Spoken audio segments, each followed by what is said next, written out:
Hello and welcome to the Polymath World channel, and today we're dipping back into philosophy, and I am delighted and honoured to be joined by a man who was once described to me as the Beyonce of philosophy of religion by a high school philosophy teacher. So it's an honour and a privilege to be joined with you today, Professor William Lane Craig. How are you? I am very well, thank you. I have never heard an introduction like that. That is a real corker. No one has ever compared you to Beyonce before in any way. I'm afraid not. No. Well, there's the first time for everything, sir. So it's the Polymath World channel, and we love exploring research and academia with people who've got a very deep and sometimes a very broad background. And you're one of these rare guests we've had who's got 2 doctorates. So I was wondering if you could tell us a little bit about your academic journey and what was it that caused you to pursue PhDs in 2 different fields? Mm-hmm. As an undergraduate at Wheaton College in the United States, I took my senior year a course called Conflicts in Biblical Christianity with Professor Alan Johnson. And in the course of that study, I read this book, Introduction to Christian Apologetics by Edward John Carnell, and I was absolutely captivated by it. Carnell was raising and addressing the questions that I had, like what is truth? How do you test for truth? How do you know that Christianity is true? And I was just completely smitten by Carnell's treatment of these important questions. And Carnell was an interesting man, especially for this age. He published this book in 1948, and he had earned doctorates in philosophy from Boston University and in theology from Harvard University.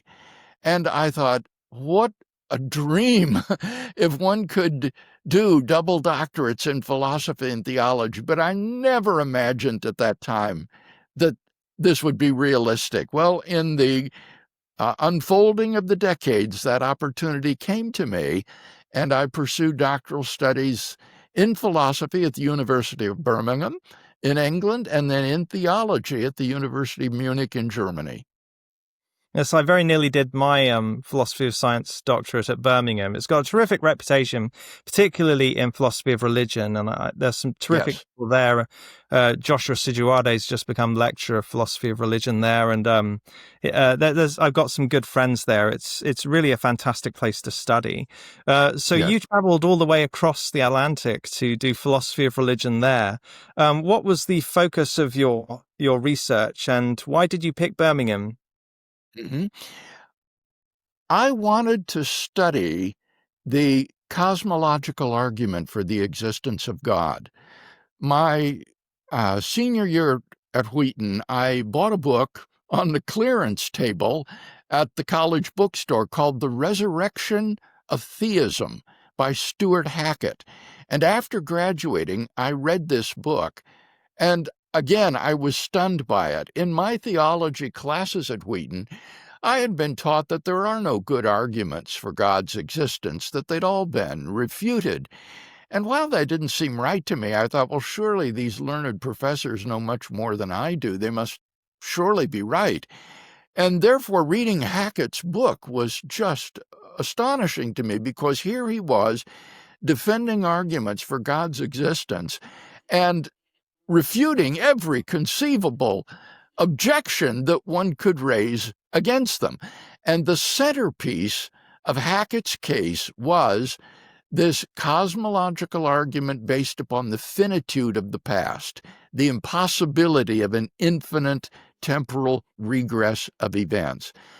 And I felt that I just had to settle my mind about this argument. Was this really a sound argument or not?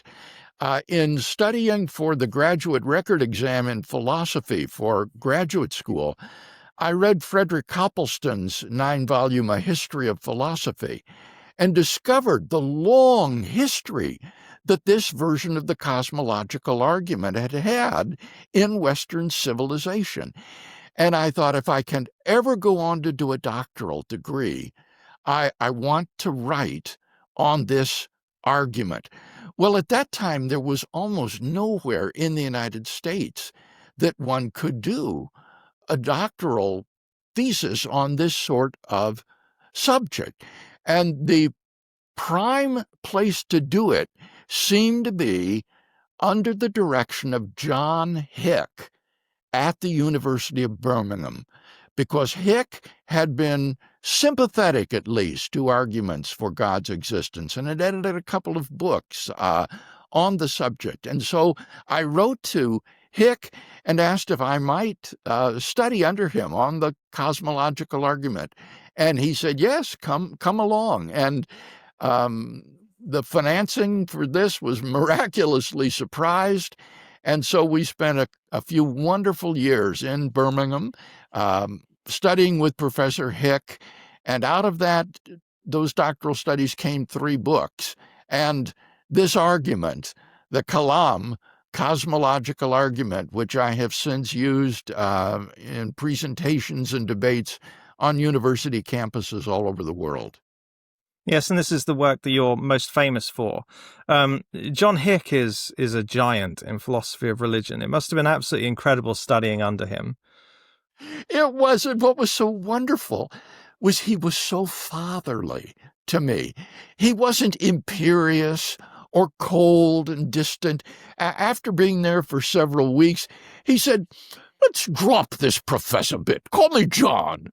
And so we were on a first-name basis with John and Hazel, and picnicked with them in the countryside, and just had a wonderful experience working with them. And at the end of the time there, I said to him, I really appreciate how even-handed and objective you've been with me in supervising this dissertation, even though you yourself do not agree with the cosmological argument. And he replied, oh, well, if we couldn't do that, we couldn't appreciate both Hume and Leibniz, now could we? And I thought, what a wonderful attitude. So he was a dream to work with, yes. Yes, no one has a bad word to say against him, and his work lives on spectacularly today. In fact, the whole of the second half of the 20th century, the philosophy of religion seemed to undergo something of a renaissance.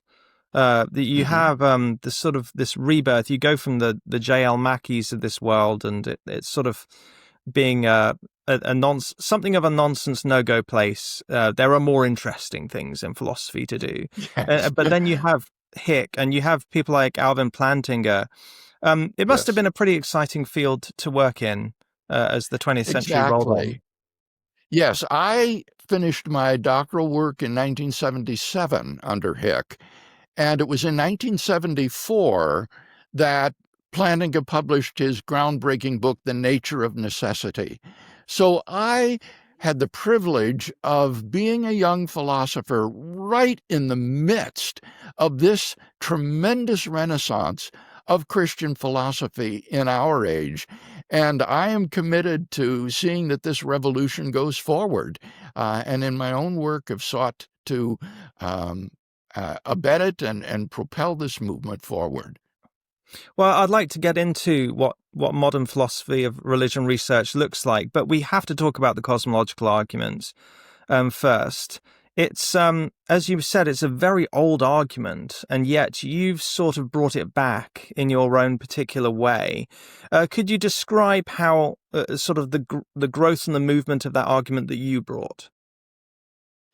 Well, inspired by Hackett's work, I wanted to look at the philosophical arguments against the impossibility of an infinite temporal regress of events.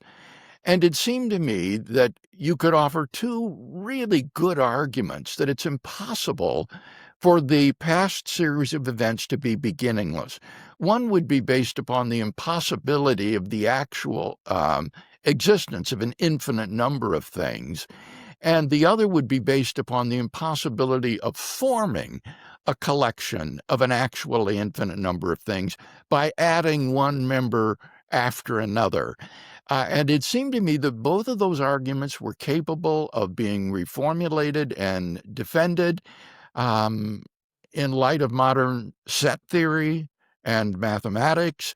And then I also discovered in the course of my work at Birmingham that this thesis enjoys incredible empirical confirmation from contemporary astronomy and astrophysics, which also points powerfully to the finitude of the past and an absolute beginning of the universe. And so I was able to blend both the traditional philosophical arguments with the very modern, cutting-edge work in contemporary cosmology in defense of the crucial premise that the universe began to exist. Yes, the philosophical aspect of it seems very intuitive and is extremely robust. I wanted to ask you about the scientific side of things. I'm always personally very wary of anyone making inferences from modern science to belief in God, because that's always a dangerous place to put your feet. We spoke to Lord Martin Rees on this channel recently, and he was, at the heart of astrophysics during that boom period of the later part of the 20th century, which happens to coincide with the boom in philosophy of religion, where you have the cosmic microwave background and the discovery of pulsars and all sorts of things that help ground it. But we have also spoken to Phil Halper about some of the more recent developments in astrophysics. In fact, I was driving around with a NASA astronaut last year talking about the James Webb telescope, and he just casually said to me, "I don't think the Big Bang is long for this world." There are always risks of basing arguments on modern science. How do you reframe and refocus and develop your philosophical arguments that have some scientific grounding? It is critical to understand that the scientific evidence is not being adduced to support the existence of God. Rather, the scientific evidence is being adduced to support the second premise of the argument, that the universe began to exist. And that is a religiously neutral statement that you can find in almost any textbook on astronomy and astrophysics. It is very commonly discussed, and the evidence for and against it is weighed. So this is not a religious claim. It's not God of the gaps reasoning. Rather, I'm claiming that the scientific evidence can provide significant support for a premise in an argument leading to a conclusion that then has theological significance. But the premise supported by the evidence is theologically neutral. As for your astronomer's claim, he may have been talking about the standard model, which certainly is being modified. Often an inflationary era is added to the early universe. The expansion of the universe appears to be accelerating rather than decelerating.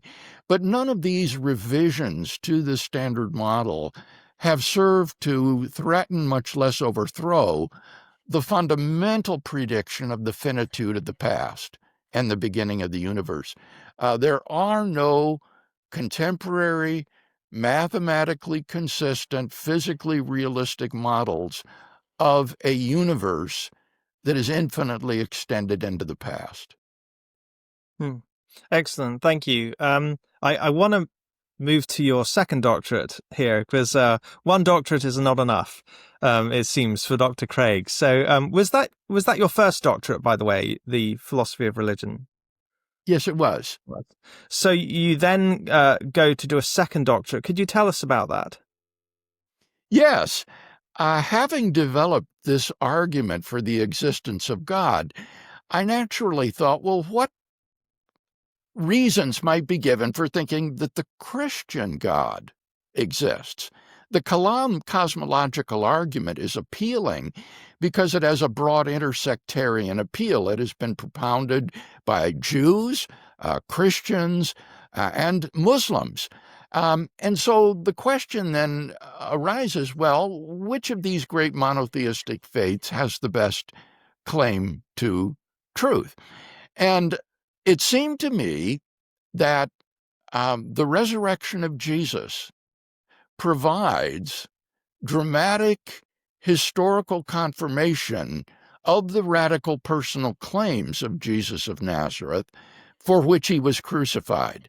And so I wanted to see what good historical grounds might be given in support of the event of Jesus' resurrection from the dead. And what I was absolutely stunned to discover in my work in Munich is that the principal facts undergirding the inference to that conclusion are accepted by the wide majority of New Testament historians today. These are not conclusions that are peculiar to conservative or traditional theologians. The broad mainstream of New Testament scholarship, including Jewish, secular, and Christian authors, is that Jesus of Nazareth died by Roman crucifixion during the Passover feast, that thereafter his corpse was interred in a tomb by a man named Joseph of Arimathea. We actually have his name, a member of the Jewish Sanhedrin that condemned Jesus. Thirdly, that tomb was then discovered empty on the first day of the week by a group of Jesus' women followers, that thereafter the original disciples suddenly and sincerely came to believe that God had raised Jesus from the dead, despite having every predisposition to the contrary, and that various individuals and groups of people experienced appearances of Jesus alive after his death. As I say, those facts are agreed to by the wide majority of New Testament historians who have written on these subjects. And so the only question is then, well, what's the best explanation? And that would be where the disagreement arises. Obviously, secular scholars or those committed to historiographical naturalism will not allow a supernatural explanation. But if God exists, it seems to me that the best explanation of these facts is the one the original disciples gave, namely, God raised Jesus from the dead. And so I think this gives plausible grounds for thinking that Jesus was, in fact, the self-revelation of this creator God to mankind.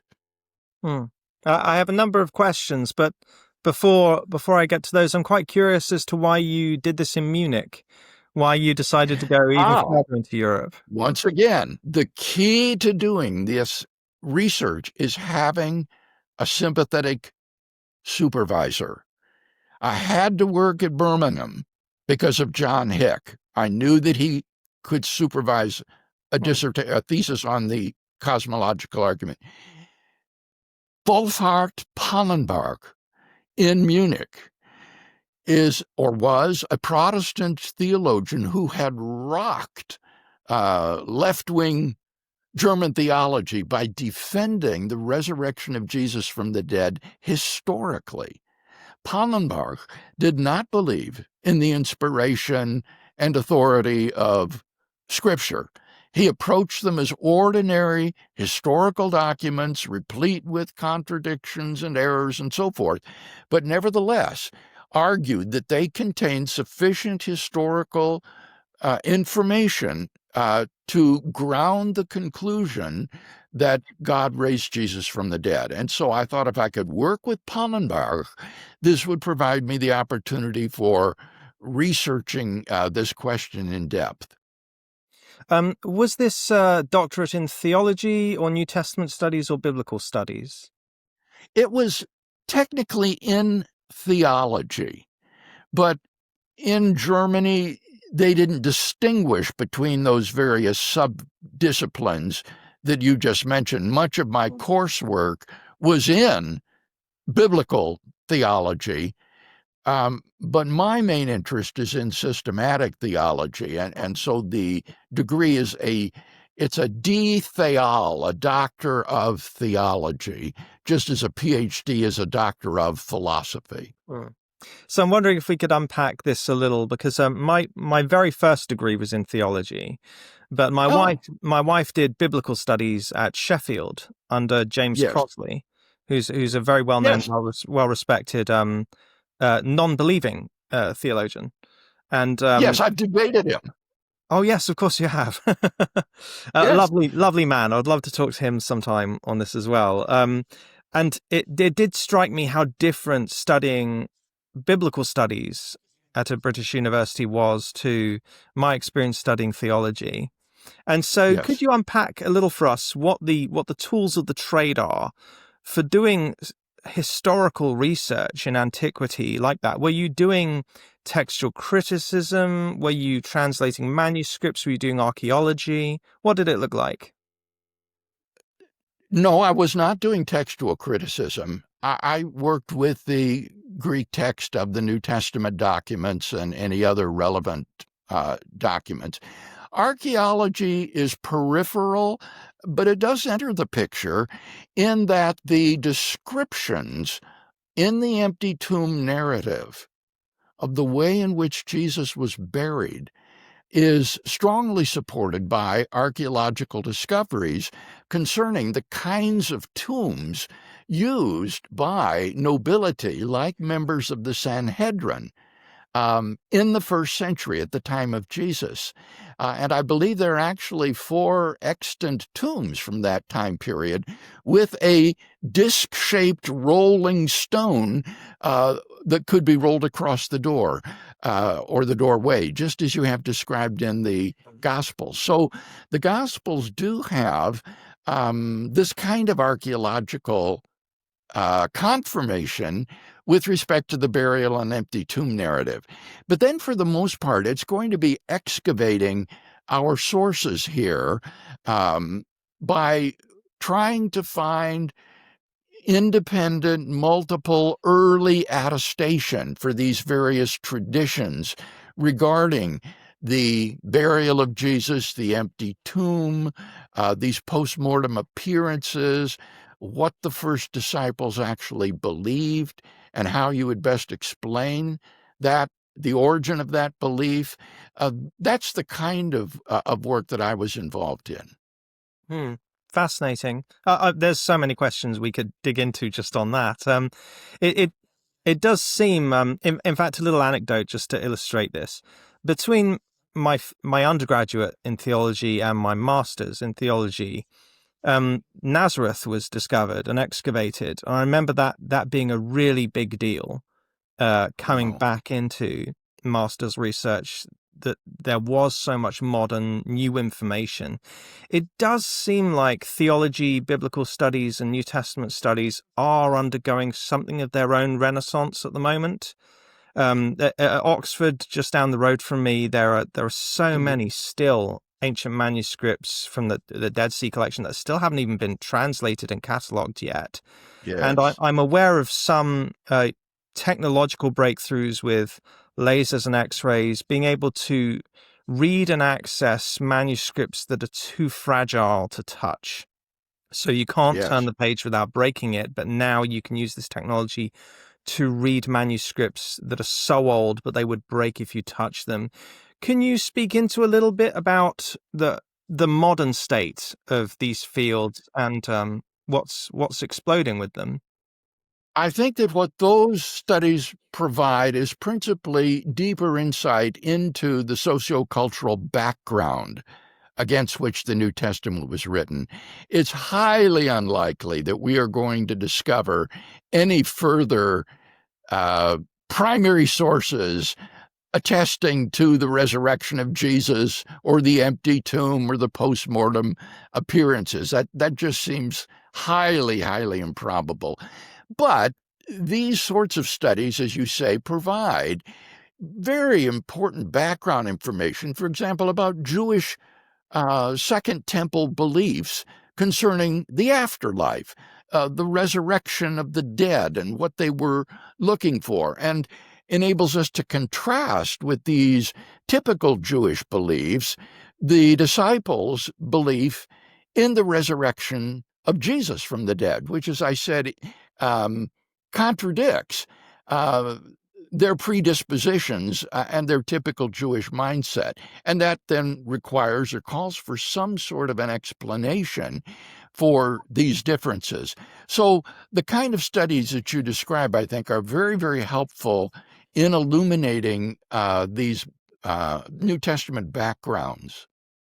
Now, I would like to. There's so much skepticism around this field and this question of the resurrection of Jesus. I made the point in a recent debate on Premier Unbelievable that Christianity is falsifiable, because in the New Testament, the Apostle Paul says that if there is no resurrection, we are to be most pitied, our beliefs are in vain. Basically, the New Testament seems to be telling you not to believe it if Jesus didn't rise from the dead.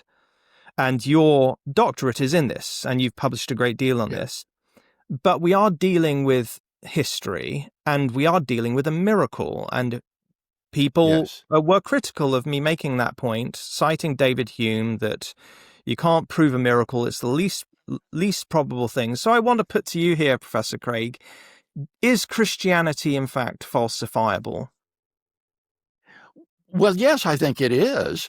For example, if you could show that the tomb of Jesus was not found empty, but that his corpse remained in the tomb and rotted away, that would falsify the belief in his resurrection. So it is falsifiable. It's grounded in the events of history. Now, it's very important that we distinguish in this respect the two steps in a case for Jesus' resurrection. The first step is compiling the facts to be explained. What does the evidence indicate happened following Jesus' crucifixion? What are the facts requiring explanation? The second step, then, is assembling and assessing the best explanation of those facts. And as I said a moment ago, there is little controversy with respect to the facts to be explained. As astonishing as it is, the wide majority of New Testament critics and historians do recognize those facts that I listed before. The controversy is with respect to the second step. What is the best explanation? And here, as you indicated, those who are committed to historiographical naturalism will not allow a supernatural explanation into the pool of live explanatory options. It's simply excluded a priori and therefore cannot be considered. And so one will need to, I think, challenge that sort of historiographical naturalism, or what I often say is, look, I as a philosopher am not bound by the methodological constraints of a professional historian. If I as a human being and a philosopher want to draw this inference, there's no methodological constraint that prevents me from doing so, especially since I've got good reasons to believe that God exists. So I'm simply not bound by that methodological constraint that would inhibit many professional historians from drawing a supernatural inference. Finally, let me just say quickly that the argument of David Hume is recognized by philosophers today to be what Professor of Philosophy of Science John Ehrman at the University of Pittsburgh has called an abject failure. And by an abject failure, what Professor Ehrman means is it is irredeemable. It is an irreparable failure. It cannot be salvaged. The argument of Hume is mathematically, demonstrably fallacious. And that's because, you see, at the time Hume wrote, around 1738, the probability calculus had not yet been developed. And so in Hume's analysis of the probability of the resurrection hypothesis, he omits some of the crucial elements of the probability calculus that would eventually be featured in the so-called Bayes theorem, where you have to weigh not only the prior probabilities, but the likelihoods to establish or assess the probability of the resurrection hypothesis. So no one needs to be troubled by Hume's argument anymore, and theologians need to be informed of this fact and wake up and smell the coffee. Yes, Bayes' theorem being applied to the resurrection has been done quite famously by a gentleman just down the road from us in Oxford, Richard Swinburne. And, That's right. I think David Hume, obviously his Against Miracles is very popular. I like Hume a lot, but it's often overlooked that he had this deep admiration for one of the most famous Christian preachers of his time, George Whitefield. Legend is that there's an account from his life that he got up at 5 a.m. and walked 20 miles to hear Whitefield preach.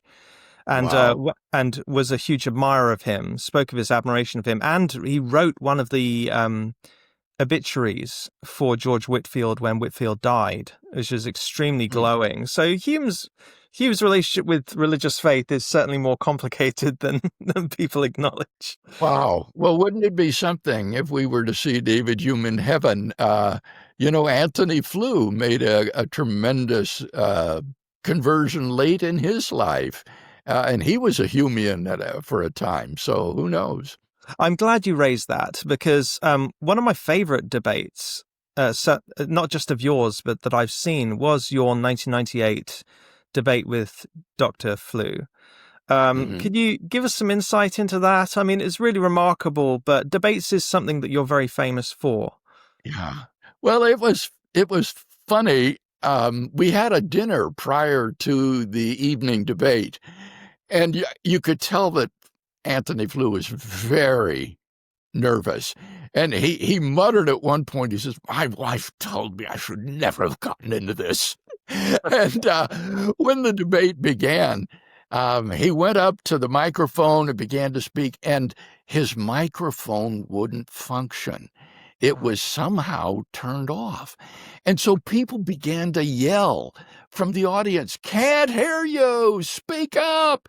And I think he thought they were cat calls or something. And he became very rattled and began to stomp around the stage and said, "Well, if this isn't going to work, we might as well call the whole thing off." Oh, and I was afraid he was going to storm off the stage and scuttle the whole debate. But they managed to give him the microphone from my podium so that he could then give the remainder of his speech, and the rest of the debate proceeded then as it was supposed to. But it was really a dramatic evening. Yes. I'm based at the University of Reading now, and he was professor of philosophy there for a while. So he's still very famous and revered on campus in the philosophy department. You've done so many debates and discussions. This seems to be more important now than ever. Modeling healthy disagreement in our era of cancel culture and echo chambers. Why have you chosen to do so many debates? And can you speak into your own view as to why they're important and how they can be done well? I wanted to show university students that Christianity is an intellectually viable option for thinking men and women today. And the best way to do that is not to give a talk myself. The best way to do that is to have a debate with a passionate proponent of the opposing view and give both sides equal opportunity to defend their case and to criticize the opponent's case. And this kind of level playing field, I think, really appeals to students because they want to hear both sides of the argument passionately defended and then be given the freedom to make up their own minds after it's over. And so I have found these debates to be just I think, the forum for doing this kind of defense of Christianity in the public arena today. Do you have any particular favorites, or any that Yes. will always live long in the memory for you? One that will live a long time in my memory was the debate we had at the Cambridge Union. But I was partnered with Peter Williams, and it was against 𝐕𝐈𝐃𝐄𝐿 and the head of the British Humanist Society, I think James, I forget his last name, but it was a British. Was it Andrew Copson? Yes, Yeah. I think that was it. Yes, Andrew Copson. And it was a British-style debate, which I'd never done before. And so very different. And so during the time that you're speaking, students can stand up in the audience and raise a point of order. And you have to call on at least two of them and respond to their objections. And in the course of this debate, the atmosphere was wonderful. It was like the Houses of Parliament, and we were down in the well speaking, and then there were these galleries, ascending to the ceiling on either side, and the head of the debating society was seated on a sort of throne, a sort of chair, dressed in Scottish regalia. It was just wonderful, and it gave me the opportunity to walk back and forth in the well and address my opponent, speak to all parts of the audience. It was so exciting, and I sensed that there was really a lot of hostility in that audience. They were, I think, partisans of Richard Dawkins. The subject of the debate was, is God a delusion? Based on Dawkins' book, The God Delusion. And so I thought, I have got to try to turn this huge ship in such a way that it moves in a different direction. And so I could just sort of feel the audience just slowly turning like a great ship. And at the end of the debate, the way in which the students voted was you would exit through two doors. One was aye, and the other was nay, whether you supported the House position or opposed it. And then we retired upstairs to the student bar to wait for the tabulation of the votes.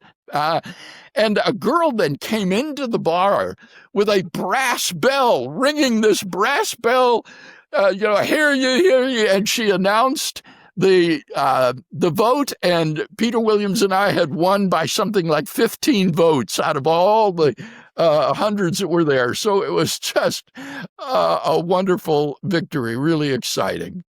Yeah, there's so much history there. The Cambridge Union, it's a real honor and privilege, something to write on the tombstone and the obituary that someone has done that.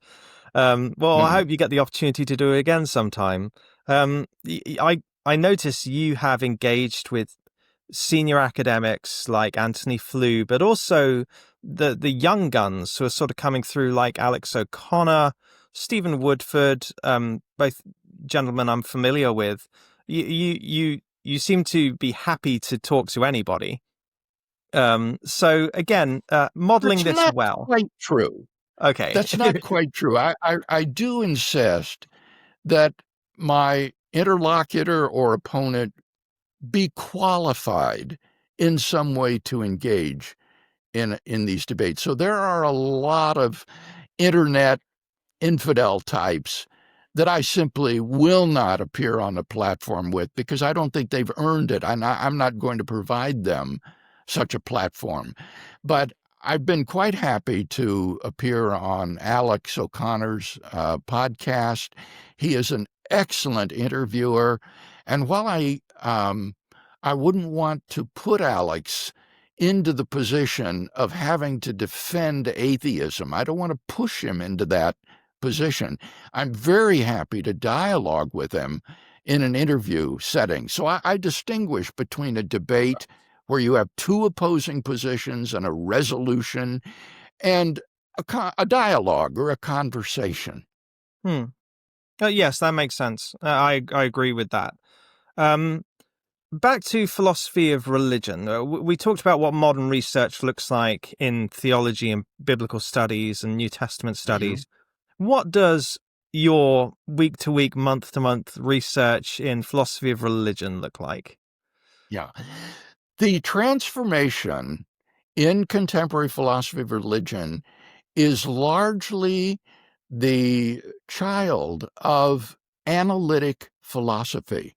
It is not the product of continental philosophy, such as you have on the continent in Europe, but it is the Anglo-American tradition of analytic philosophy.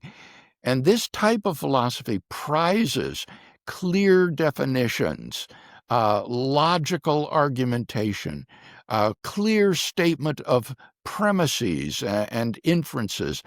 And this has proved to be tremendously helpful for explicating philosophical positions in Christian theology.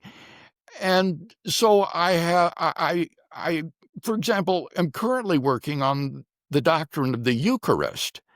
And so I'm examining issues like figuralism, consubstantiation, transubstantiation, and other views of the real presence of Christ in the Eucharist using the tools of analytic philosophy.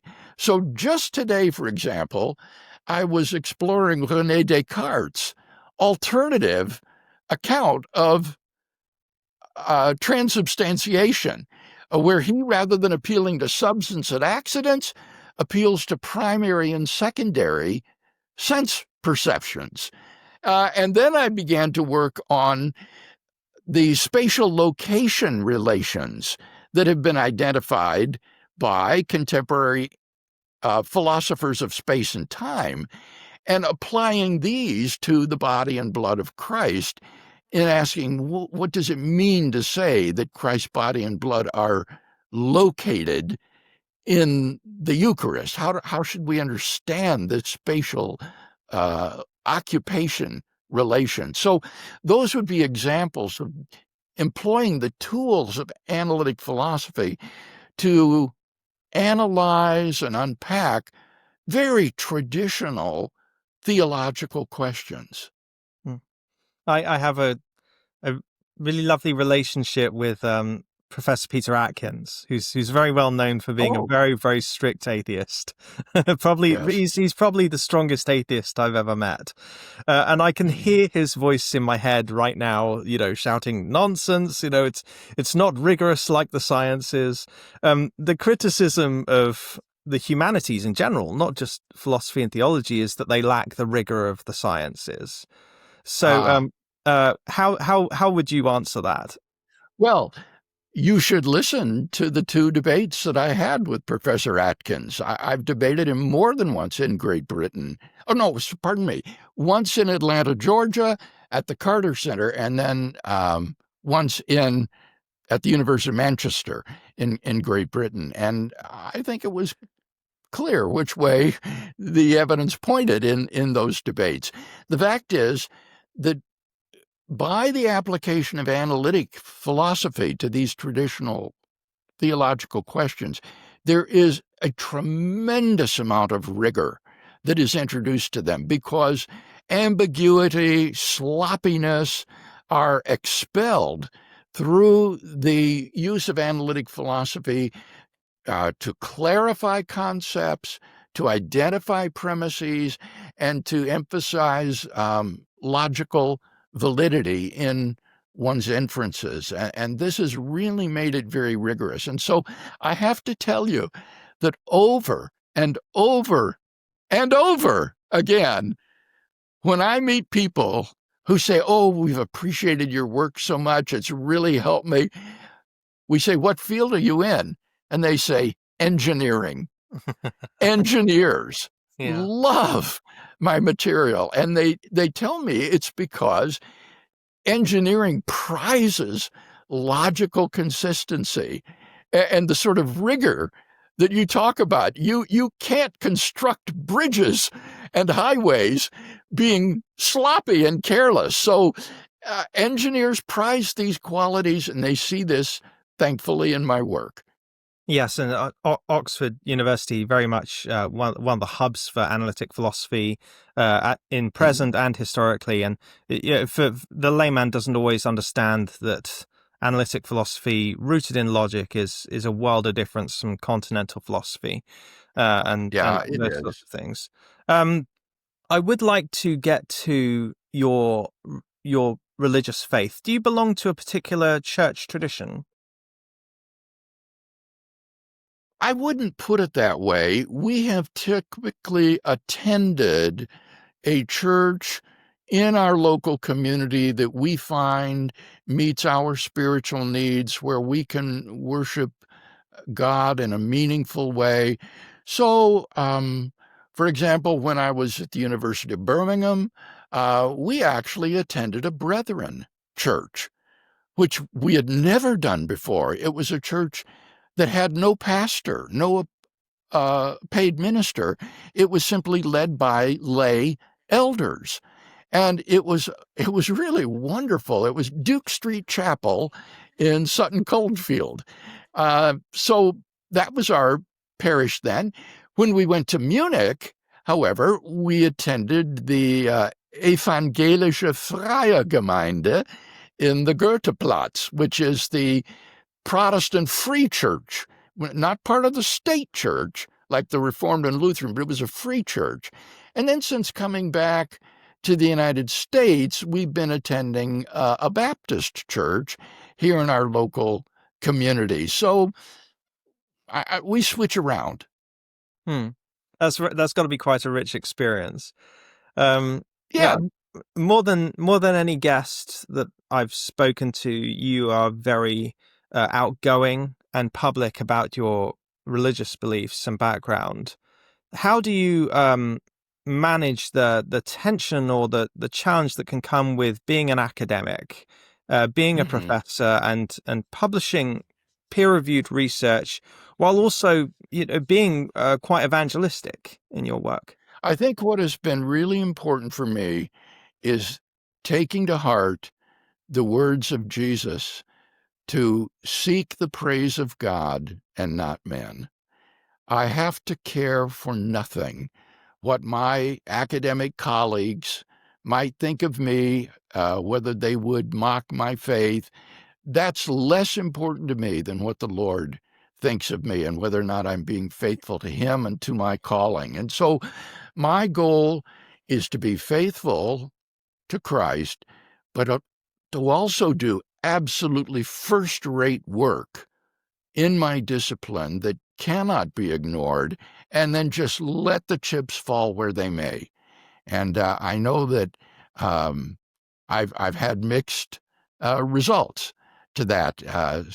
There has been respect and good interaction, but there has also been discrimination and ridicule in some corners.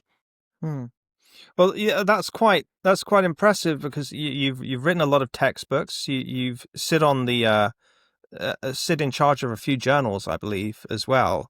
And I mean, your textbook on philosophy of religion was part of the reading material for when I did my master's, and the one with Edinburgh University Press. It's got a sort of red and white cover. Yeah, that's it. I said to them, that book had been turned down by some other publishers.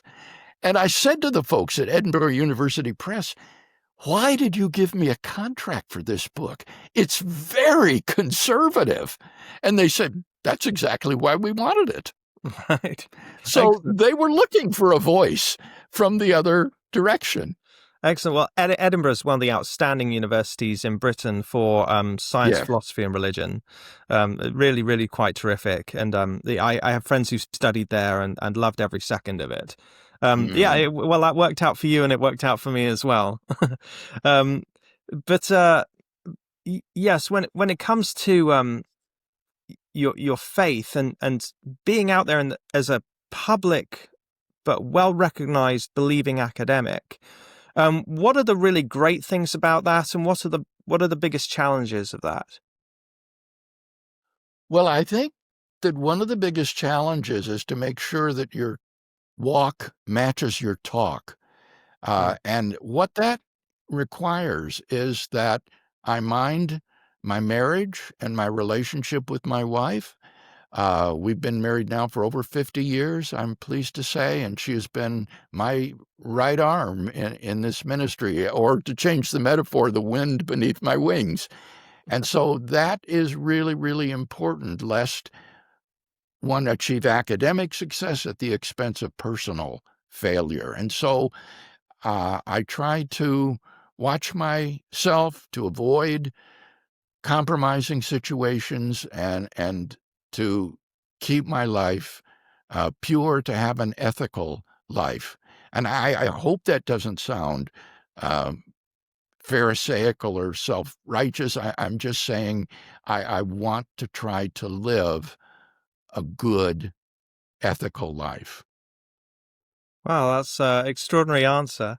My own relationship with faith has been quite complicated. I went through something of a deconstruction about 7 years ago, and I ended up. I mean, this is more personal than I'd normally be on the channel, but I ended up coming back to faith through having a very profound and unexpected religious experience when I was at Cambridge, Wow. and in the lab, so not in a church or anywhere religious, and certainly not in a religious meeting. It was during a practical experiment on green algae.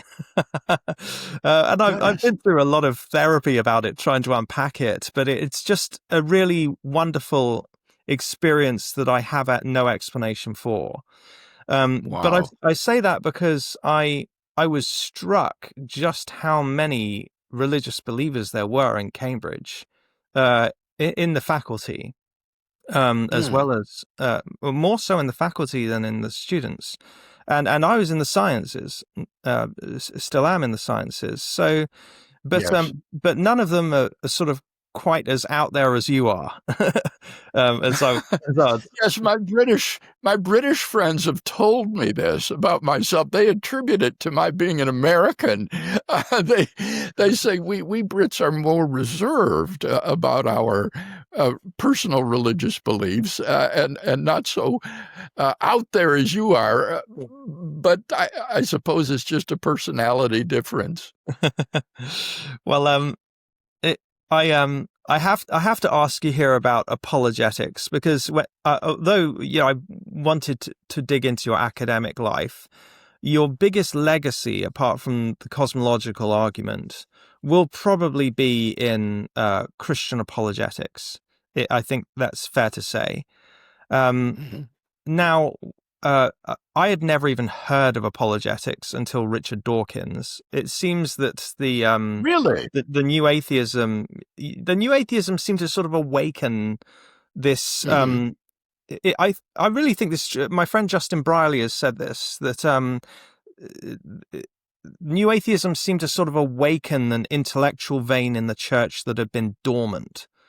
Yes. Now, obviously, you were very, very involved before all that, but is that a fair summation of the situation, do you think?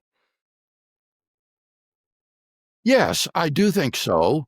One of the things I noticed during the heyday of Christopher Hitchens, Richard Dawkins, and Sam Harris and the rest was a tremendous interest among Christian lay people in apologetics conferences, where one would have, say, a 3-day conference, and you would bring in speakers to talk about issues like evidence for the existence of God, the resurrection of Jesus, the problem of evil and suffering, and so forth.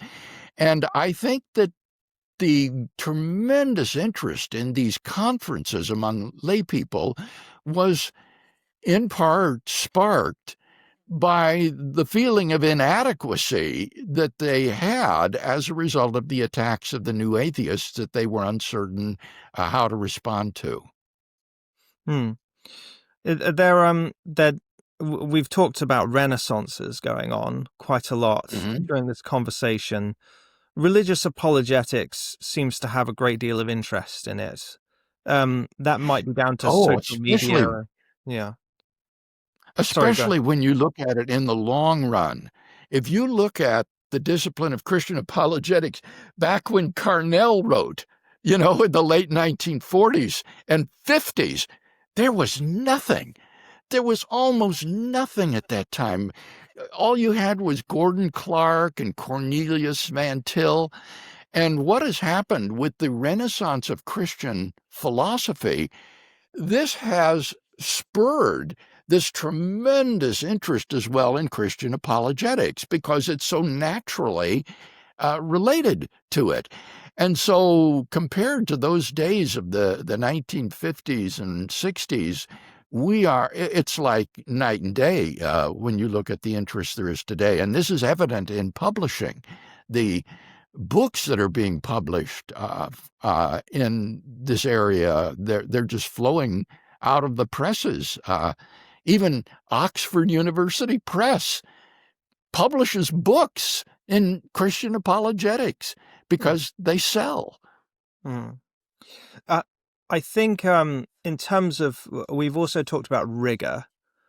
My concern as someone who does have faith again is that a lot of internet or social media or popular level apologetics could lack some of the rigor that comes from academia.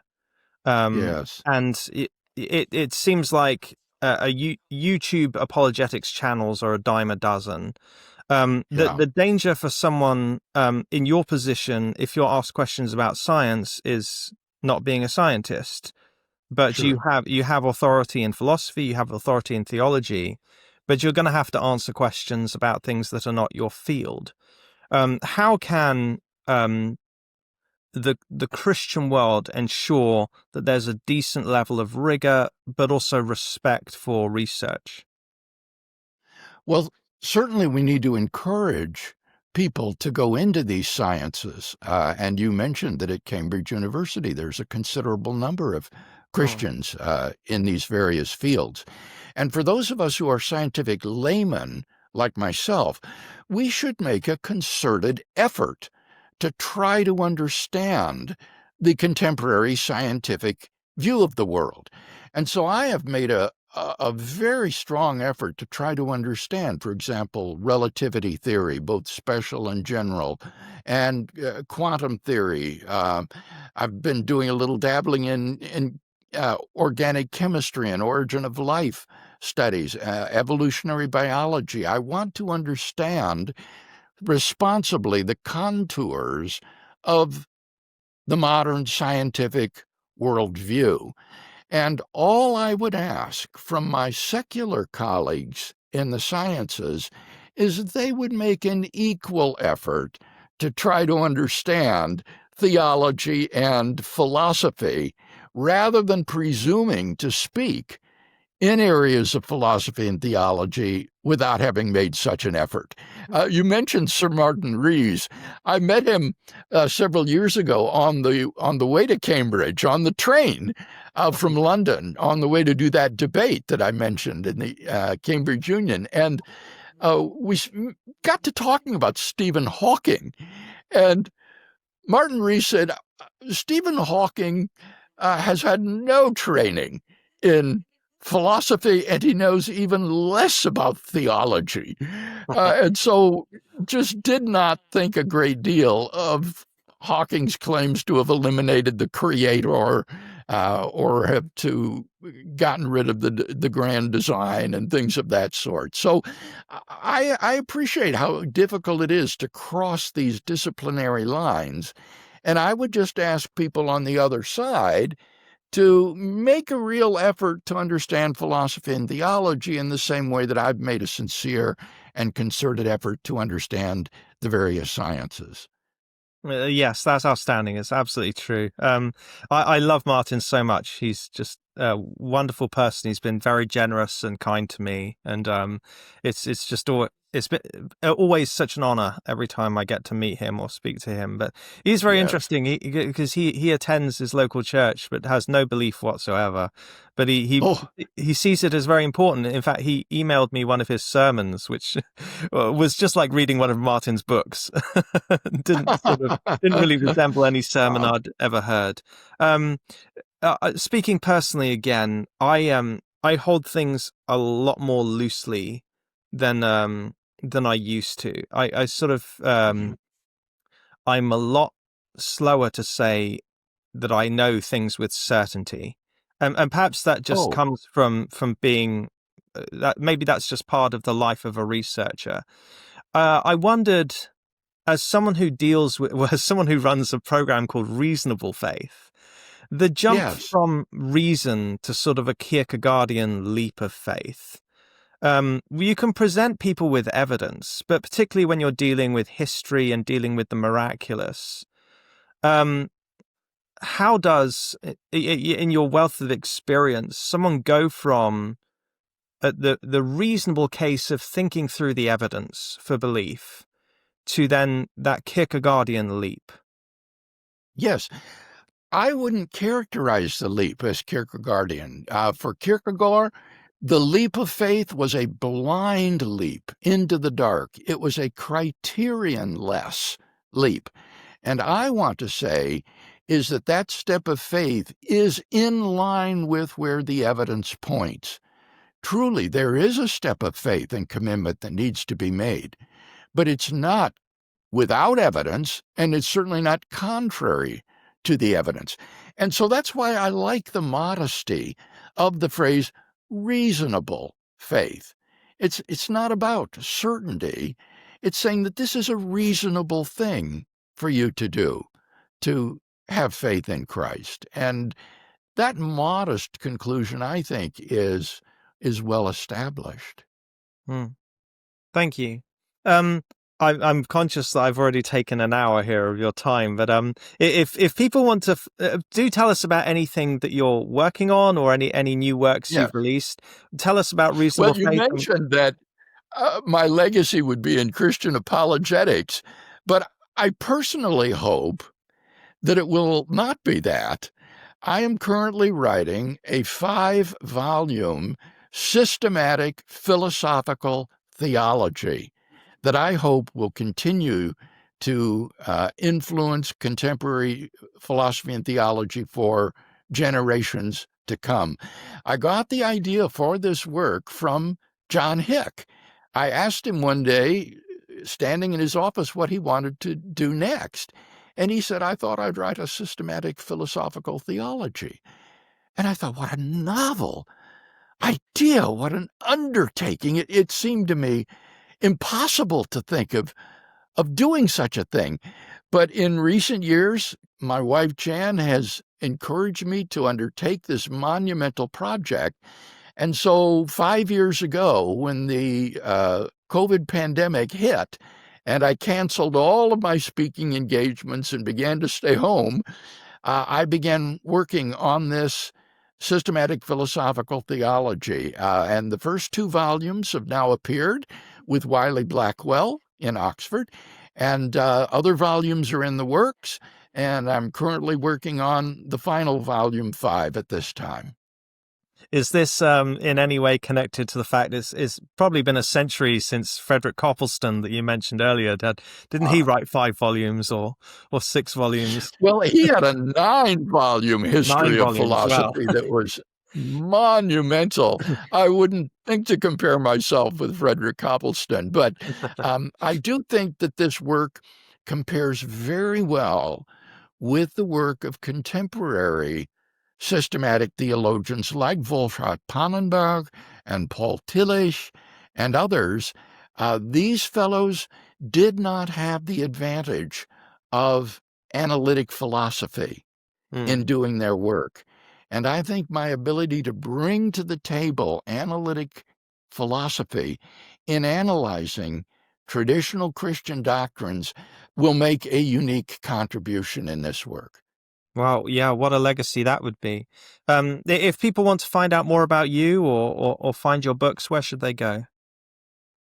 Well, we have a wonderful website, reasonablefaith.org, which contains hundreds of thousands of pages of material, all available for free, as well as some really terrific animated videos on arguments for God's existence and on the attributes of God. So I would recommend folks take a look at the reasonablefaith.org website. Wikipedia has an article on me that is a fair summary. At least it was until recently. I haven't checked it in recent years. You got to be careful with Wikipedia because anybody can edit it, and there have been some hostile edits. But the last time I looked at least, I thought that it was a good bio sketch of me. I've never had any guest here say, "Oh, just look me up on Wikipedia." So, that's good. Thank you so much, Professor Craig. It's been a real honor to speak to you. I've really enjoyed it. Well, I've enjoyed our conversation very much as well, and you've brought back many wonderful memories for me of my time in Britain and in Europe. Thank you. Oh, my pleasure. Hope to see you again. Bye then. Thank you so much for watching. Don't forget to like and subscribe.